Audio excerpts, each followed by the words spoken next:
Hi മച്ചാന്മാരെ, ഇതേ കാണുന്നതാണ് നമ്മുടെ എക്സ്പൈഡ്. ഈ കാണുന്ന സ്ഥലത്ത് കഴിഞ്ഞ ദിവസം നമ്മുടെ വണ്ടി താന്നുപോയി. ഇനിയൊരു വണ്ടി താഴാണ്ടിരിക്കാൻ വേണ്ടിയാണ് നമ്മൾ ആ പൈപ്പ് അവിടെ വെച്ചിരിക്കുന്നത്. താന്നുപോയപ്പോൾ ഓട്ടോക്കാരെല്ലാവരും കൂടി വന്ന് തള്ളി വണ്ടി കരകയറ്റി. അപ്പോൾ ഇന്ന് നമ്മുടെ വീഡിയോ വണ്ടിയുടെ ഹെഡ്ലൈറ്റിൻ്റെ ബൾബ് പോയായിരുന്നു. അപ്പോൾ അത് ചേഞ്ച് ചെയ്യാമെന്നുള്ള പരിപാടിയാണ് ഇന്നത്തത്. റൈറ്റ് സൈഡിലെ ബൾബാണ് പോയിരിക്കുന്നത്. സാധാരണ ഇങ്ങനെ ഇലക്ട്രിക്കൽ വർക്ക് വരുമ്പോൾ ഷോപ്പിൽ കാണിച്ചാണ് നമ്മൾ റെഡിയാക്കാറ്. ഇന്നെന്തായാലും തനിയെ ഒന്ന് ചെയ്ത് നോക്കാമെന്ന് വെച്ചു. ബൾബിൻ്റെ ഒരു പോയിൻ്റ് മാത്രമേ പോയിട്ടുള്ളൂ. വാഹനം ഓടിക്കുന്നവർ രാത്രി കാലങ്ങളിൽ എതിരെ വരുന്ന വാഹനങ്ങൾക്ക് ബുദ്ധിമുട്ടില്ലാത്ത രീതിയിൽ വേണം ലൈറ്റിംഗ് ചെയ്യാനായിട്ട്. ഡിം ചെയ്ത് കൊടുക്കേണ്ട സ്ഥലത്ത് ഡിം ചെയ്ത് കൊടുക്കുക തന്നെ വേണം. ഓട്ടോറിക്ഷകൾക്ക് ഓൾ കേരള പെർമിറ്റ് വരുന്നു എന്നൊരു വാർത്ത കേട്ടായിരുന്നു. ശരിയാണോ? ശരിക്കും ഓട്ടോറിക്ഷകൾക്ക് ഓൾ കേരള പെർമിറ്റിൻ്റെ ആവശ്യമുണ്ടോ? നിങ്ങളുടെ അഭിപ്രായങ്ങൾ കമൻറ്റ് ചെയ്യുക. നമുക്കെന്തായാലും നമ്മുടെ വർക്ക് സ്റ്റാർട്ട് ചെയ്യാം. ആദ്യം നമുക്ക് ഈ കാണുന്ന 3 സ്ക്രൂകൾ അഴിച്ച് മാറ്റണം.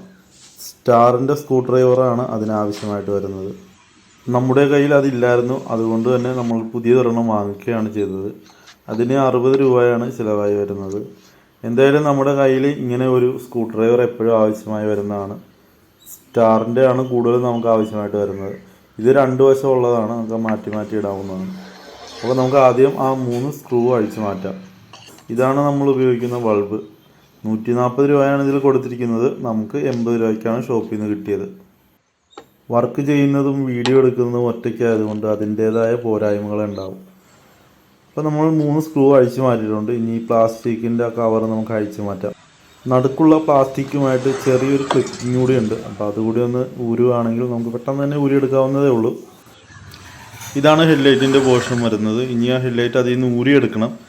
അതിനായിട്ട് അവിടെ ഒരു 3 സ്ക്രൂ ഉണ്ട്. അത് റൈറ്റ് സൈഡിലേക്ക് തിരിച്ചാൽ മതിയാകും. പ്രസ് ചെയ്ത് തിരിച്ച് കഴിഞ്ഞ് കഴിഞ്ഞാൽ ഊരിപ്പോരുന്നേ ഉള്ളൂ.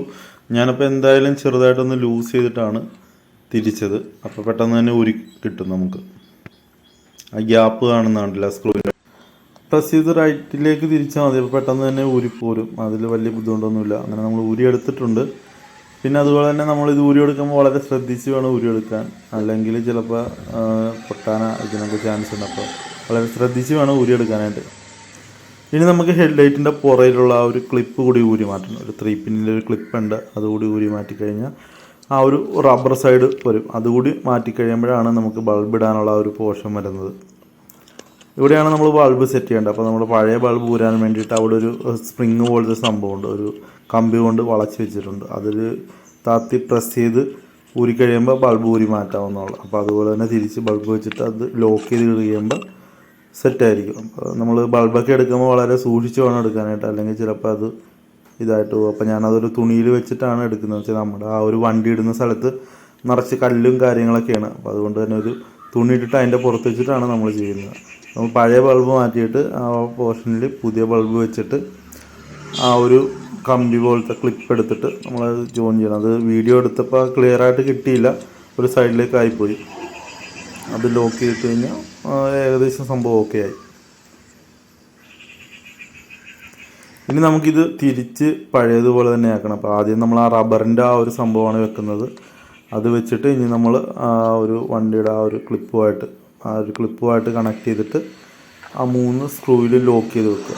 എന്നിട്ട് നമ്മളൊന്ന് ഇട്ട് നോക്കി ഓക്കെ ആണെന്ന് ഉറപ്പ് വരുത്തിയിട്ട് വേണം നമുക്ക് ആ പ്ലാസ്റ്റിക്കിൻ്റെ ആ ഒരു കവർ എടുത്ത് വെക്കാനായിട്ട്. അപ്പോൾ അതൊന്ന് ചെക്ക് ചെയ്യാൻ വേണ്ടിയിട്ടാണ് വണ്ടി ഓൺ ചെയ്ത് ഹെഡ്ലൈറ്റ് ഇട്ട് നോക്കി 2 പോയിൻറ്റും വർക്ക് ചെയ്യുന്നതെന്ന് ഉറപ്പ് വരുത്തിയിട്ട് വേണം നമ്മൾ ആ പ്ലാസ്റ്റിക്കിൻ്റെ ഇത് വെച്ചിട്ട് ഫുള്ള് ലോക്ക് ചെയ്ത് ഓക്കെ ആക്കാൻ വേണ്ടിയിട്ട്. ഇപ്പോൾ നമ്മളിപ്പോൾ എന്തായാലും അത് നോക്കിയപ്പോൾ ഏകദേശം ഓക്കെയാണ്, സെറ്റാണ് വണ്ടി.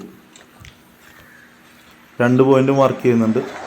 അപ്പോൾ ഓക്കെയാണ്. അപ്പോൾ നമുക്ക് ഇനി ആ പ്ലാസ്റ്റിക്കിൻ്റെ സംഭവം കൂടി വെച്ച് നമ്മുടെ ഇന്നത്തെ വർക്ക് ഫിനിഷ് ചെയ്യാം. അപ്പോൾ നമ്മുടെ ഇന്നത്തെ വീഡിയോ ഇതൊക്കെയായിരുന്നു. വീഡിയോ ഇഷ്ടപ്പെട്ട് കഴിഞ്ഞാൽ ലൈക്ക് ചെയ്യുക, അതുപോലെ തന്നെ അഭിപ്രായങ്ങളൊക്കെ കമൻറ്റ് ചെയ്യുക. പിന്നെ വേറൊരു കാര്യം പറയാനുള്ളത്, മഴക്കാലമാണ് വരുന്നത്. നമ്മുടെ വണ്ടിയുടെ ലൈറ്റിംഗ് സംവിധാനങ്ങളെല്ലാം വർക്ക് ചെയ്യുന്നുണ്ട് എന്ന് ഉറപ്പുവരുത്തുക. ഇൻഡിക്കേറ്റർ, അതുപോലെ തന്നെ ബ്രേക്ക് ലൈറ്റ്, പിന്നെ വൈപ്പർ, അതെല്ലാം വർക്ക് ചെയ്യുന്നുണ്ടെന്ന് ഉറപ്പുവരുത്തുക. അല്ലെങ്കിൽ നമുക്കും അതുപോലെ തന്നെ നമ്മുടെ എതിരെ വരുന്ന വാഹനങ്ങൾക്കും വളരെയധികം ബുദ്ധിമുട്ടുണ്ടായിരിക്കും. പിന്നെ വാഹനം ഓടിക്കുമ്പോൾ നമ്മുടെ ഇപ്പോഴത്തെ റോഡിൻ്റെ അവസ്ഥ അറിയാമല്ലോ, ഞാൻ വീഡിയോയിൽ ആദ്യം കാണിച്ചതുപോലെ തന്നെ.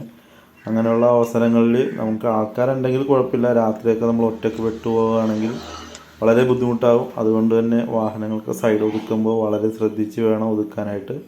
എല്ലായിടത്തും ഇപ്പോൾ കുഴിയൊക്കെ കുഴിച്ച് പൈപ്പിടാൻ വേണ്ടി ഇതിനൊക്കെ വേണ്ടി കുഴിയൊക്കെ കുഴിച്ചിട്ടുണ്ടാകും. നമ്മളറിയാതെ അതിൽ പോയി പെടും. ഒറ്റക്കാണെങ്കിൽ നമ്മൾ പെട്ടുപോകും. കൂടെ ആരെങ്കിലുമൊക്കെ ഉണ്ടെങ്കിൽ നമുക്ക് എങ്ങനെയെങ്കിലുമൊക്കെ രക്ഷപ്പെടാൻ പറ്റും. അതുകൊണ്ട് വളരെ ശ്രദ്ധിച്ച് വാഹനങ്ങളൊക്കെ ഓടിക്കുക. അപ്പോൾ എല്ലാവർക്കും നല്ലൊരു ദിവസം ആശംസിക്കുന്നു. ഓക്കെ, അടുത്ത വീഡിയോ ആയിട്ട് കാണും വരെ ബൈ.